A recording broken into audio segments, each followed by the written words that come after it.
ধরনের প্রোডাকশনে কাজ করতে চাই না, যার জন্য আমি আপনাদের সবাইকে জানালাম। আসলে সিনেমার যদি প্রপার বাজেট না থাকে তাহলে ওই ধরনের কাজ করার থেকে না করাটাই আমার কাছে মনে হয় ভালো। আপু কি ধরনের সমস্যা ছিল যদি একটু বলেন? সমস্যাটা ছিল আমাদের সেটে প্রোডিউসার যায়নি, তো প্রোডিউসার মেবি অসুস্থ ছিল, তার সাথে কন্ট্যাক্ট করতে পারেনি। ডিরেক্টর তখন হয়তো বা খরচও বহন করতে পারেনি, ডিরেক্টর হাতে ফাইন্যান্সিয়ালি সাপোর্ট ছিল না, ডিরেক্টর তখন ঢাকায় চলে আসছে। তো এই ধরনের একটু ঝামেলা ছিল, তো আমাদের সেট রেখে ডিরেক্টর একা ঢাকায় চলে আসছে, এই জিনিসগুলো নিয়ে আমি একটু মাইন্ড করেছিলাম, যার জন্য আমি ওদের কাছ থেকে একটু সরে এসেছিলাম। তো এখন আমাদের এই ঝামেলাগুলো আবার ঠিকঠাক হয়ে গেছে, তারা আবার নতুন করে আবার প্ল্যান করে নেমেছে, আমি আবার তাদের সাথে কাজ করছি। ওই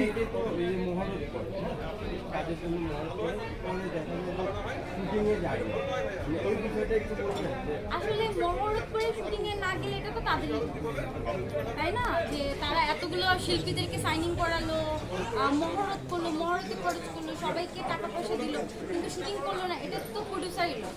তো কেউ যদি এরকম কাজ করে থাকে, তারা যদি তাদের লস মেনে নেয়, আমাদের সমস্যা কি?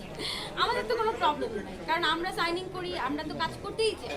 কেউ যদি কাজ না করে তো আমাদের তো এটা দায়ভার নেই। আপনারা শিল্পীরা কি ধরনের কাজ হলে আপনারা মানে এভাবে satisfy হবেন? মানে অবশ্যই আমরা চাই যে চলচ্চিত্রের জন্য চলচ্চিত্রের মতোই হয়। এখন চলচ্চিত্র নামে যদি আবার ভাওতাবাজি শুরু হয়ে যায়, এগুলো তো আসলে ঠিক না, কারণ আমরা শিল্পীরা আসি আপনাদেরকে ভালো ভালো চলচ্চিত্র উপহার দেওয়ার জন্য।